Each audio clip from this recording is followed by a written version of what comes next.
দাজ্জাল আসার পূর্বে তারা তৈরি হয়ে যাবে, তারা দাঁড়িয়ে যাবে, সমাজে এমন পরিস্থিতি তৈরি হবে। আল্লাহ রসুল সাল্লাল্লাহু আলাইহি সাল্লাম বললেন, দাজ্জাল আসার একটা মারাত্মক আলামত তোমরা দেখতে পাবে। কখন? যখন সমাজের বুকে আলেমদিকে বেইজ্জতি করা হবে।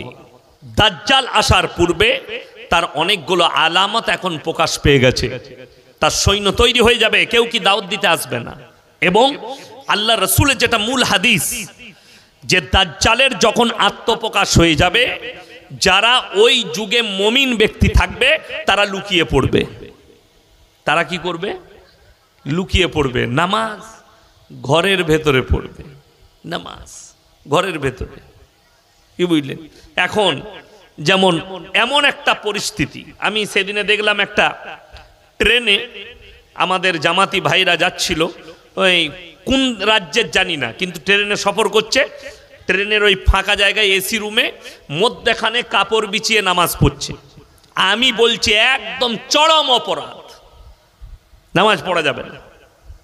যদি বলেন কেন? তুমি তোমার সিটে নামাজ পড়ো। দেশটা সকলের। যে দেশে আপনি বাস করছেন সেই দেশের আইন মানতে হবে আপনার। আপনি রাস্তায় নামাজ পড়লে যদি কারো অসুবিধা থাকে আপনি নামাজ পড়তে পারবেন না।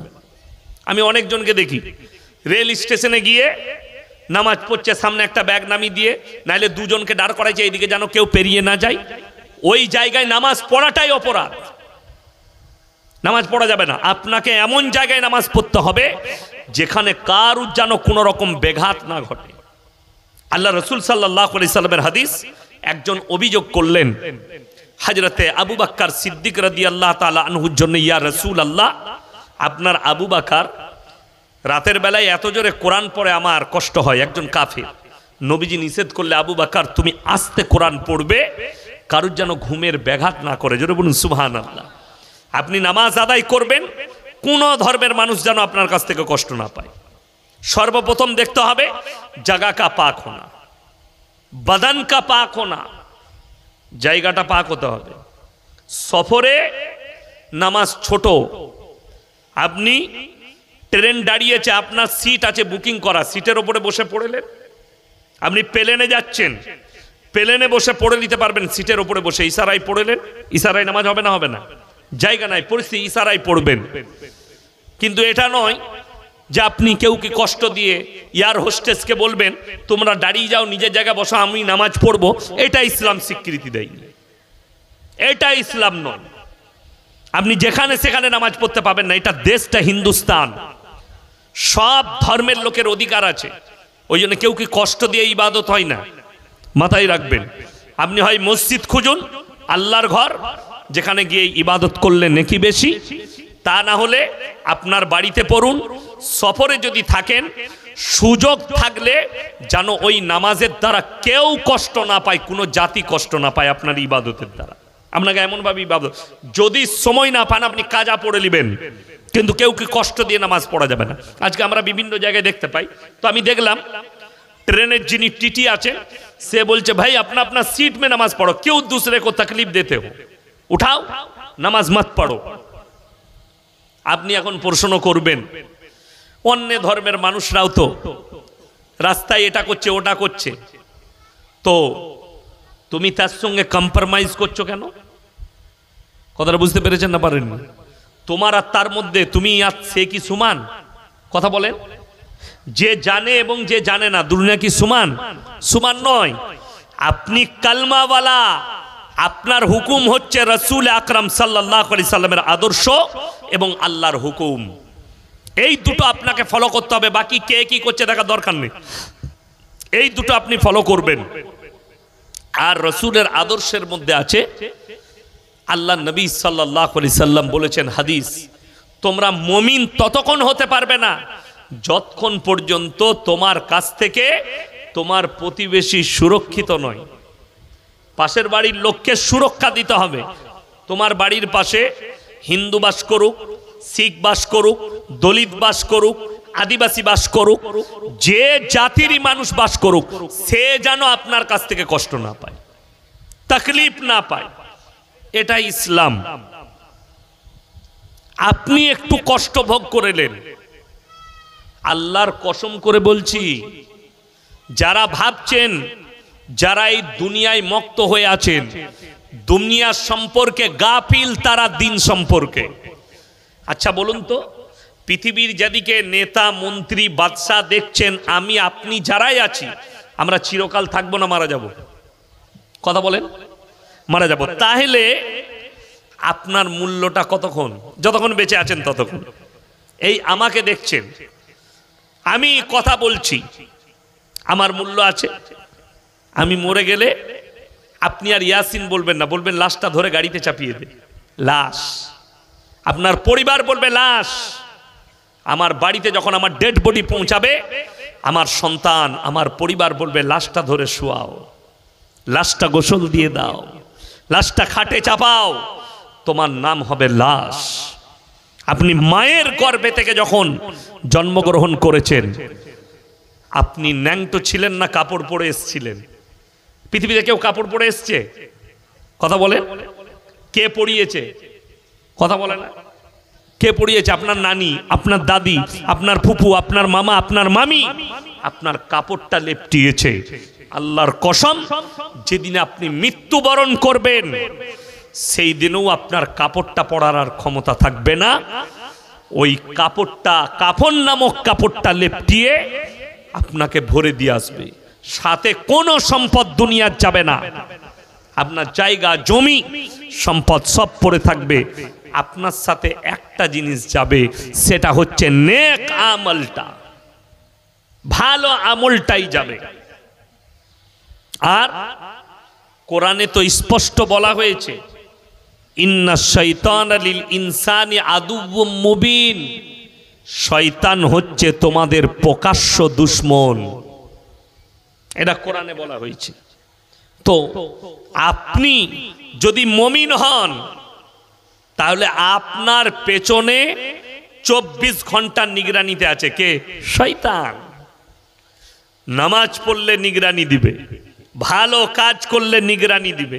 আমাদের পেছনে লেগেই আছে, একে ভালো কাজ করতে দেবো না, একে ভালো হতে দেবো না, লেগেই আছে। আর বেঈমান কাফের আপনার চারিদিকে জাল বিছিয়ে ফেলেছে, আপনি বেরোতে পারবেন না, ঘেরে ফেলেছে আপনাকে। দাজ্জালের সৈন্যরা আপনাকে ঘেরে ফেলেছে, ইহুদিরা ঘেরে ফেলেছে।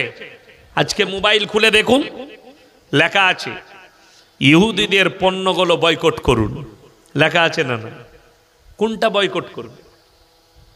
জলসায় গেলে, বিয়ে বাড়িতে গেলে কি দিচ্ছে? থামস আপ, কোকোকলা, মিরিন্ডা, এগুলো কার? সব ইসরায়েলের প্রোডাক্ট। কি বললেন? Sarap এক্সরেল, KitKat chocolate, dairy milk, এই ধরনের বহু প্রোডাক্ট মুসলিমরা ইউজ করছে। তারা আপনার মাথায় চেপে বসে গেছে, মাথায় চেপে বসেছে। আপনি কি বলবেন? আপনি ভারতের মানুষ, আপনি নামাজ পড়ছেন। আমি চ্যালেঞ্জ ছুড়ে বললাম, একটা লোক 5 ওয়াক্তের নামাজি, দিনদার, মসজিদে নামাজ পড়ছে, তার ইমানটা যে কাবা ঘরে নামাজ পড়ছে তার থেকেও ভালো আছে। কাবা ঘরে কেউ যদি 1 রাকাত নামাজ পড়ে, তার নামায় আমলে 1 লাখ রাকাত নামাজের নেকি হবে। জোরে বলুন সুবহানাল্লাহ। কিন্তু কেউ যদি মুনাফেক হয়, বেঈমান হয়, তার নামাজ কাজে লাগবে? কথা বলে না? সে কাবা ঘরে পড়ুক আর মদিনায় পড়ুক, নামাজ কাজে লাগবে। সালমান প্রিন্স, যে আরবের বাদশাহ, বর্তমানে সে হচ্ছে ইহুদিদের দালাল। বর্তমান সময়ে সালমান প্রিন্স, যে আজকে ভেবে দেখুন, পৃথিবীতে 47টা 57টা মুসলিম রাষ্ট্র, সকলের কাছে সামরিক বাহিনী আছে, শক্তি আছে, অথচ চুপচাপ দাঁড়িয়ে নীরবভাবে দেখে যাচ্ছে ফিলিস্তিন আর গাজার মৃত্যু তাণ্ডব। 42,000 শিশু মারা গেছে।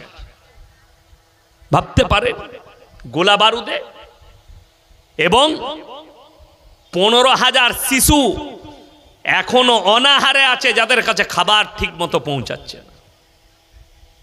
রোজার মাসে আপনার দস্তরখানে কত খাবার, রোজার মাসে আরবের শেখরা দস্তরখানে গোটা গোটা খাসি নামিয়েছে, গোটা গোটা উট নামিয়েছে, ফেসবুকে ফটো পোস্ট করেছে, আমরা এত দামি খাবার খাচ্ছি। অথচ ফিলিস্তিন গাজা শিশুরা এক লুকমা পানি পায়নি, খাবার পায়নি। একজন মা মিডিয়াকে সাক্ষাৎকারে বলছে, আমার গোটা পরিবার শেষ হয়ে গেছে, কিচ্ছু নাই, এই 3 সন্তান আমার বেঁচে আছে। আজকে যদি আল্লাহ মানুষের মাংস খাওয়া জায়েজ করত, হালাল করত, আমি আমার শরীরের মাংসগুলো কেটে রান্না করে আমার সন্তান দিকে খাওয়াতাম। ভেবে দেখুন সেই মা তার সন্তানের জন্য কতটা কষ্ট বোধ করে এই কথাটা বলেছে, তার কতটা কষ্ট হয়েছে। আর লিখে যান, লিখলেন রাসূলের হাদিস, আখরি জামানায় যে যুদ্ধটা হবে সেই যুদ্ধটা ধর্মযুদ্ধ শুরু হবে পৃথিবীতে। আজকে পৃথিবীতে ধর্মযুদ্ধ শুরু হয়ে গেছে, আপনি রুখতে পারবেন না। কোন বাপের বেটা মৌলবীর ক্ষমতা নাই যুদ্ধ রুখে দিই। কেন? কিয়ামতের ডাঙ্কা বেজে গেছে, কিয়ামতের আলামত গুলো আসতে শুরু করে দিয়েছে। তার মধ্যে মারাত্মক আলামত, আল্লাহর ঘর মসজিদের ভেতরে দুনিয়াদারির কথা হতে শুরু হয়ে যাবে। এখন মসজিদে দুনিয়াদারির কথা হচ্ছে না হয়নি? জুম্মার দিনে আলু হয়েছে মাঠে, হিসেব হচ্ছে মসজিদের ভেতরে। ঠিক বললাম না? তোর ক ব্যাগ হলো, 1 বিঘেতে ক ব্যাগ হয়েছে, কতগুলো কলেস্টারে ভরলি, কত করে দাম পেলি, জুম্মার দিনে মসজিদে বসে হিসেব করছে। কিয়ামতের আলামত। এবং তার থেকেও ডেঞ্জার আলামত হচ্ছে পৃথিবীর বুকে জিনা আম হয়ে যাবে, পরকিয়া আম হবে। আজকে পরকিয়া আম হয়ে গেছে আপনার কাছে। রাস্তাঘাটে কুকুরের মতো জিনা করতে লাগবে নারী আর পুরুষ। সমাজের বুকে হারাম আওলাদগুলো প্রতিষ্ঠিত হবে, আর তারাই হবে দাজ্জালের সৈন্য, হারাম আওলাদ। এখন সব থেকে ডেঞ্জার পাপ যেটা ছুটছে সেটা কি? লোকের বউকে নিয়ে পালিয়ে গিয়ে ঘর করা, সব থেকে ডেঞ্জার পাপ। এটা কোনো ধর্মের কথা বলিনি, সমাজের কথা বলছি। শুধু মুসলিম ধর্মের নয়, সব ধর্মের কথা বলছি। এটা ভারতের পাপ বলছি, লোকের বউকে নিয়ে পালিয়ে গিয়ে ঘর করা। গত 3 দিন আগের ঘটনা আমি মোবাইলে দেখছিলাম। গত পরশু জলসা করে বাড়ি ফিরছিলাম আর মোবাইলে দেখছিলাম কি, মেয়ের বিয়ে ঠিক হয়েছে, দিন ঠিক হয়ে গেছে। মেয়ের বিয়ে, যদিও ঘটনাটা বিহারের, যদিও অমুসলিম ভাই, কিন্তু সমাজের ঘটনা। মেয়ের বিয়ে ঠিক হয়েছে, দিন ঠিক হয়ে গেছে। এখন গত পরশু জামাই শাশুড়িকে নিয়ে পালিয়েছে। আপনারা হাসছেন, এটা আমি হাসি মজাকের কথা বলি নাই, বাস্তব সত্য। মিডিয়ার আজ খবরটা সম্প্রচার করেছে, বিহারের ঘটনা। বিহারের ঘটনা, বিটিকে বিয়ে করেছে বাপ, নাউজবিল্লাহ বলে, যদিও অমুসলিম। তাকে জিজ্ঞেস করছে মিডিয়া, ये कौन है? बोले ये मेरा पापा है। इससे क्यों शादी? ये कौन है? मेरे बेटी है, हम एक दूसरे से मोहब्बत करते हैं, इसके माँ इंतकाल कर चुकी है, इसीलिए मैंने इससे निकाह कर लिया, शादी कर ली। কিয়ামতের আলামত। মানুষ হবে জানোয়ারের থেকেও খারাপ, তাদের আচরণে, আখলাকে, চরিত্রে দেখতে হবে মানুষ। কিন্তু তাদেরকে দেখলে জীবজন্তু জানোয়াররাও লজ্জা বোধ করবে তাদের আখলাকে, তাদের আচরণে। পৃথিবীর যিনি শ্রেষ্ঠ মুফতি, মুফতি তাকি উসমানী, পাকিস্তান, তিনি গত কয়েক মাস আগে একটা বক্তব্য দিয়েছেন, মারাত্মক কথা বলেছেন कि क़यामत से पहले पूरे आलम में, पूरे दुनिया में हराम औलादों से भर जाएंगे। হালাল সন্তান থাকবে না, হারাম আওলাদ হবে। তার কয়েকটা প্রুফ দিচ্ছি। একটা মেয়ে তার স্বামীর সঙ্গে ডিভোর্স লাইনি, অন্য ছেলের সঙ্গে পালিয়ে গেল, পালিয়ে গিয়ে তার সাথে ঘর করছে। যদি বলেন শরীয়ত কি বলে, শরীয়ত মারাত্মক কথা বলেছে যে ওই ব্যক্তি যদি তার স্বামী তাকে তালাক না দেয়, ছাড় না দেয়, ডিভোর্স না দেয়, শুধু ডিভোর্স দিলে হবে না, ইসলামী শরীয়ত মোতাবেক 3 হায়েজ পর্যন্ত 3 মাস 10 দিন তাকে ইদ্যত পালন করতে হবে, পরবর্তীতে সে অন্য স্বামী গ্রহণ করবে। নচেত যদি এই কাজ না করে, গোটা পৃথিবীর মৌলবি যদি নিকাহ পড়ায়, আল্লাহর কসম নিকাহ হবে না।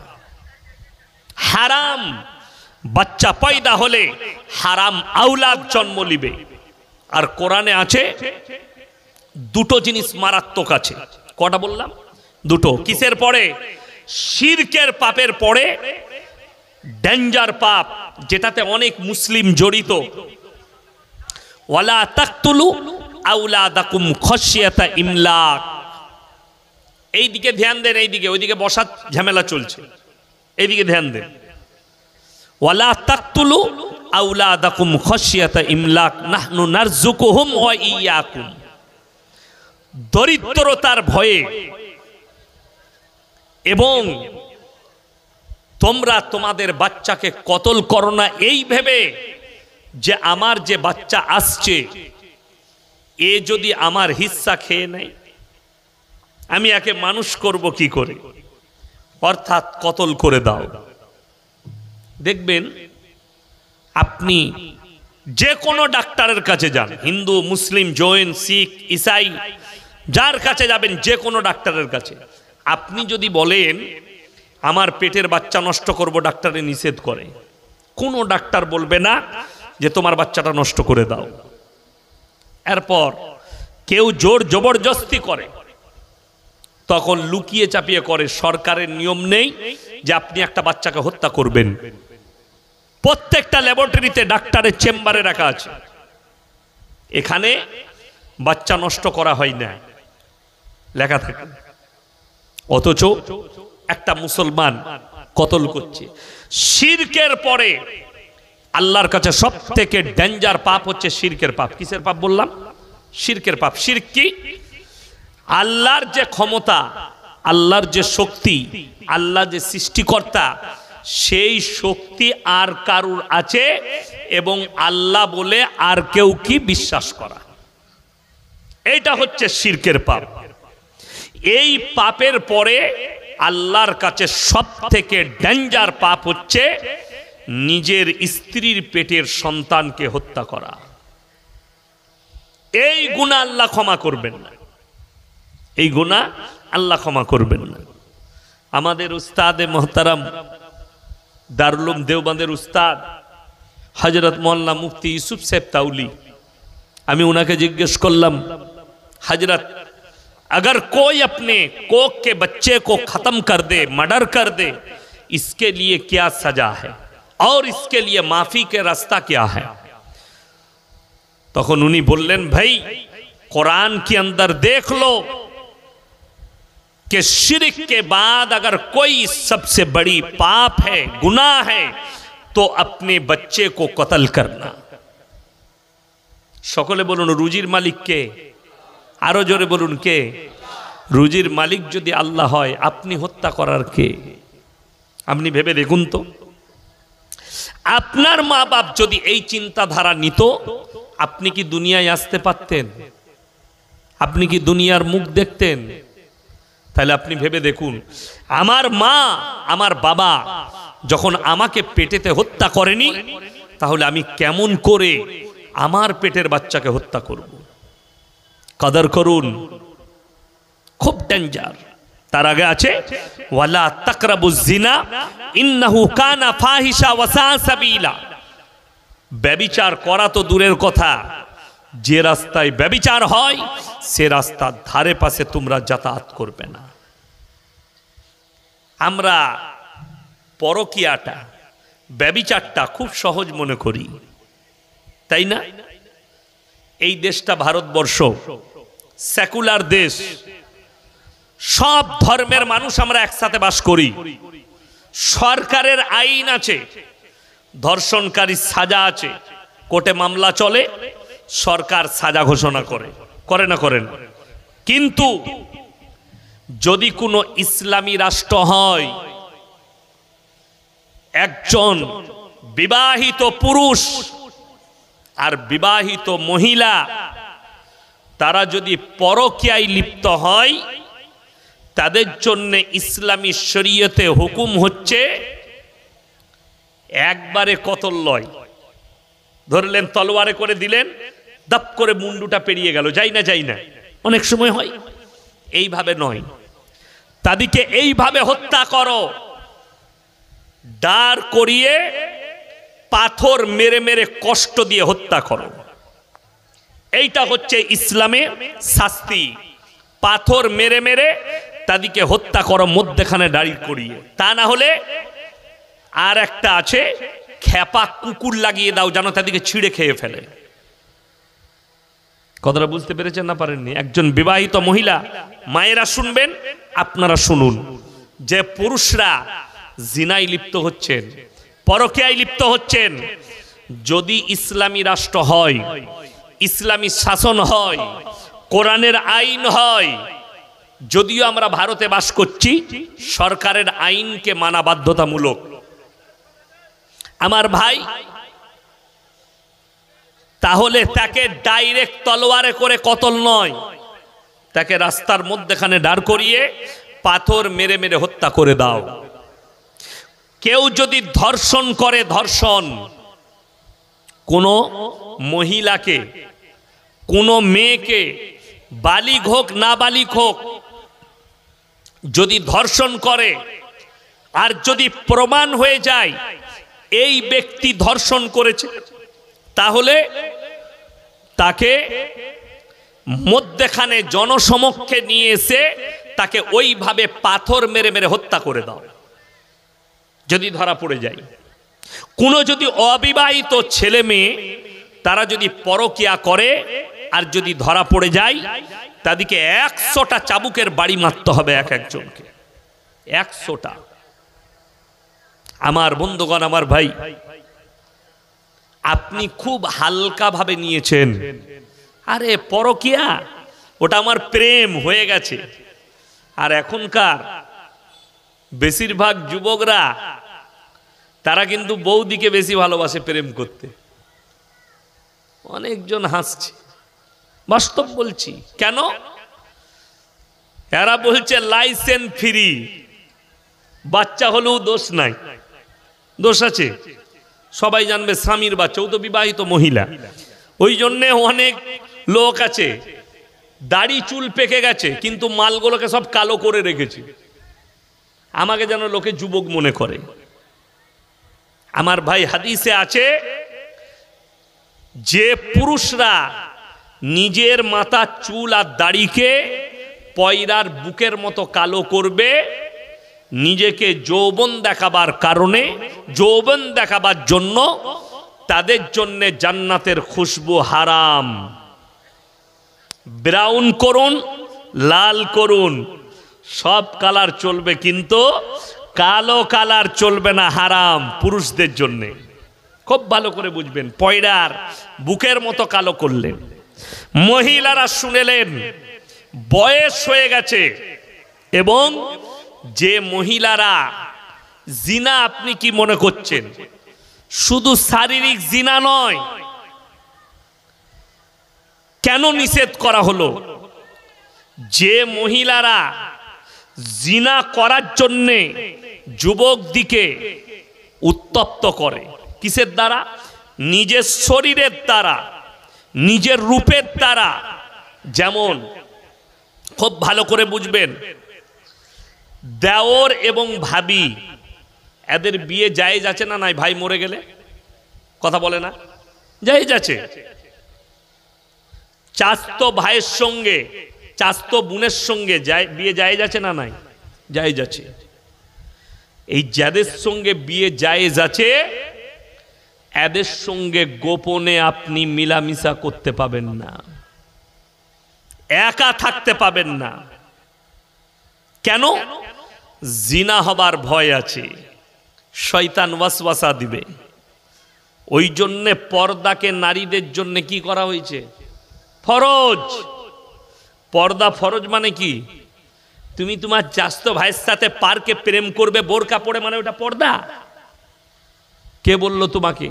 আরে পর্দা মানে হচ্ছে, বোরকাটা হচ্ছে তোমার শরীর ঢাকা, আর পর্দা হচ্ছে পর পুরুষের কাছ থেকে লুকিয়ে থাকা। কথাটা বুঝতে পারেননি? পর পুরুষ যে আপনার আপন নয়। যেমন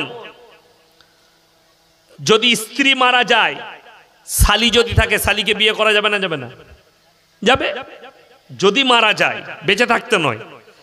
স্ত্রী মারা গেছে, শালিকে বিয়ে করা যাবে। শালিকে নিয়ে শালির সঙ্গে মজাক করা যাবে না, শালির সঙ্গে একা ঘরে থাকা যাবে না, শালিকে বাইকে চাপিয়ে নিয়ে যাওয়া যাবে না। যদি নাবালিগ হয় তা আলাদা বিষয়। কি হয় তা? নাবালিগ। আমি খুব সূক্ষ্মভাবে বুঝাচ্ছি আপনাদিকে, ইসলাম বুঝাচ্ছি, আপনি বুঝবেন আপনার মঙ্গল, না বুঝবেন আপনি বুঝে করবেন। কিয়ামতের দিনে আমি জবাব দিতে যাব না। আমি ধনিয়াখালীতে গিয়েছিলাম, এদের সবারই সাক্ষী আমি, এদের যা হবে আমি দেখে লুব, আমি বেশি মার খাবো শেষ খাই। তোমরা তোমাদের বুঝবে, আমি আমার বুঝে লুব। ওই জন্য খালি আমি, আল্লাহ আমাদেরকে দায়ী করেছে বলে চলে যাচ্ছি। আপনি মানবেন আপনার মঙ্গল, আপনি মানবেন না আপনার অমঙ্গল। কোরআনে আছে, মান আমিলা সালিহান ফালিনাফসি ওয়া মান আসা ফাআলাইহা। যে বা যাহারা ভালো কাজ করবে তাদেরকে পুরস্কৃত করা হবে, যে বা যাহারা খারাপ কাজ করবে আল্লাহ তাদেরকে তিরস্কার করবেন। সেখানে ব্যক্তি দেখা হবে না। ইয়াসিন সাহেব কত বড় বক্তা, এ বড় বক্তা, এ বড় নেতা, এ বড় মুহাদ্দিস, এ বড় দামি লোক। আল্লাহর কাছে কালো সাদা, উঁচু নিচু, জ্ঞানী বুদ্ধিজীবী, এসব আল্লাহ দেখবেন না। আল্লাহ খালি দেখবেন কার ইমানটা কত সুন্দর, চেহারা নয়, ইমানটা। ওই জন্যে রাসূলের হাদিসে আছে, কিয়ামতের দিনে এই দেখবেন অনেক মহিলা দেখতে কালো না কালো নয়, কথা বলে দুনিয়াতে কালো আছে, দেখতে খারাপ আছে, কিন্তু হাদিস বলছে কিয়ামতের দিনে জান্নাতীরা যখন জান্নাতে তাদের বিবিদিকে, দুনিয়ার যারা বিবি জান্নাতে যাবে তাদেরকে যখন প্রথম নজরে দেখবে জান্নাতে, এক দেখাতে 40টা বৎসর কেটে যাবে। জোরে বলুন সুবহানাল্লাহ। কেন? আল্লাহ জান্নাতে একটা নারী পুরুষ কেউ খারাপ রাখবেন না, সবাই হবে রূপসী এবং সৌন্দর্য। জোরে বলুন সুবহানাল্লাহ। সবারই রূপ রং ফুটে উঠবে, সুন্দর করবেন। কেন? এই শরীর কিন্তু আসল নয়। কথাটা বুঝতে পেরেছেন না পারেন? এই শরীরটা আসল। আসল হলে তো কবরে এটা থেকেই যেত, আল্লাহ আবার দাঁড় করাতো। এই শরীর মিটে যায়, কবরে দেওয়ার পরে ছাই হয়ে যাবে, মিটে যাবে, পানির সাথে মিশে যাবে। আল্লাহ পুনরায় দাঁড় করাবেন কিয়ামতের দিনে। এই নিয়ে নবী আকরাম সাল্লাল্লাহু আলাইহি ওয়াসাল্লামের কাছে অনেক প্রশ্ন হয়েছে। নবীজিকে বেঈমান কাফেররা প্রশ্ন করেছে, আমরা মাটির সাথে মিশে যাই, আমরা চলে যাব, আল্লাহ পুনরায় কিভাবে দাঁড় করাবেন আমাদেরকে? আমার আল্লাহ রাব্বুল আলামিন উত্তর দিয়েছেন, কোরআনে কসম খেয়েছেন, লা উকসিমু বিয়াউমিল কিয়ামাহ, আমি আল্লাহ কসম খাচ্ছি কিয়ামতের দিনের, ওয়ালা উকসিমু বিন নাফসিল লাওয়ামা, আরো আমি কসম খাচ্ছি ওই সমস্ত আত্মার, আয়াহসাবুল ইনসানু আল্লান নাজমা ইদামা, যারা বলে আমরা মিটে যাওয়ার পরে আল্লাহ পুনরায় কিভাবে দাঁড় করাবেন। বালা কাদিরিনা আলা আন নুসাউইয়া বানানা বাল ইউরিদুল ইনসানু লিয়াবজুরা আমামা। হে আমার নবী বলে দাও, শুধু তাদের আকৃতি নয়, তাদের আঙ্গুলেতে হাতেতে যে লাকিরগুলো দাগগুলো আছে, আমি এইগুলোকে পরিপূর্ণ করে দাঁড় করাতে সক্ষম। জোরে বলুন সুবহানাল্লাহ। এ হাত তুলেন, জান্নাতে কে কে নামাজ পড়বেন? আল্লাহ। দুনিয়াতে নামাজ পড়ে না, জান্নাতে মারামারি। জান্নাতে মসজিদই নাই, নামাজ পড়বেন কোথায়? হ্যাঁ, জান্নাত ইবাদতের জায়গা? জান্নাত ইবাদতের জায়গা নয়, জান্নাত হচ্ছে উপভোগের জায়গা। জোরে বলুন সুবহানাল্লাহ। জান্নাতে ইবাদত লাগবে না, জান্নাতে খালি উপভোগ করবেন, ইবাদত তো দুনিয়াতে করবেন। আপনার জান্নাতের কত আশা আমার বন্ধুগণ, আমার ভাই। জান্নাতীদের শরীর কত সুন্দর হবে শুনেলেন। এই রাত্রে বেলায় জলসার শেষে আপনাদিকে খানা খাওয়াবে কমিটির লোক, বিরিয়ানি খাওয়াক, যাই খাওয়াক। আচ্ছা বলুন তো, কেউ এমন আছেন যে আমি 15 প্লেট খাবো, এখন 15 দিন হাঁকবো না? এ লোক আছে? আচ্ছা, রাত্রে খেলে সকালে পায়খানা যেতে হবে না? হবে না? পায়খানা করতে হবে। পানি পান করবেন, 4 ঘন্টা 5 ঘন্টা 6 ঘন্টা পরে আপনাকে প্রস্রাব করতে হবে, কিডনির কাজ। দুনিয়া হচ্ছে পবিত্র অপবিত্র দুটোই দুনিয়াতে আছে, আছে না নাই? কথা বলে। পায়খানা ঘর পবিত্র জায়গা না অপবিত্র? কথা বলে না? অপবিত্র জায়গা পায়খানা ঘর, নাপাক। নাপাক নয়, প্রস্রাব পায়খানা। আপনি পুকুরে গা ধুবেন না পায়খানা চেম্বারে গা ধুলে পাক হবে? সব তো নাপাক। তাইলে দুনিয়াতে পাক পবিত্র দুটোই আছে। ওই জন্যে শর্ত রাখা হয়েছে, আপনি নামাজ পড়লে যেখানে নামাজ পড়ছেন আগে আপনাকে লক্ষ্য রাখতে হবে জায়গা কা পাক হোনা, ওই জায়গাটা পাক কিনা। দ্বিতীয় নম্বর, বদন কা পাক হোনা, শরীরটা পবিত্র হতে হবে। 3 নম্বর, কাপড়া কা পাক হোনা, যে জামাটা পরেছেন কাপড়টা ওইটাও পবিত্র হতে হবে, পাক হতে হবে, না পাক হলে চলবে না। কিন্তু জান্নাত হচ্ছে অনলি ফর পবিত্র জায়গা। জোরে বলুন সুবহানাল্লাহ। যার কারণে জান্নাতে খাবার তো খাবেন, পায়খানার প্রয়োজন হবে না। জোরে একবার বলুন সুবহানাল্লাহ। জান্নাতে পানি তো পান করবে, কিন্তু জান্নাতীদিকে প্রস্রাবের প্রয়োজন হবে না। আপনি রাত্রে বেলায় স্ত্রী মিলন করলে বীর্যপাত হয়। বীর্যপাত হলো নারী এবং পুরুষের উভয়ে নাপাক হয়ে গেল, ঠিক কিনা? ফরজ গোসল লাগবে না? লাগবে না? ফরজ গোসল লাগবে। কেন?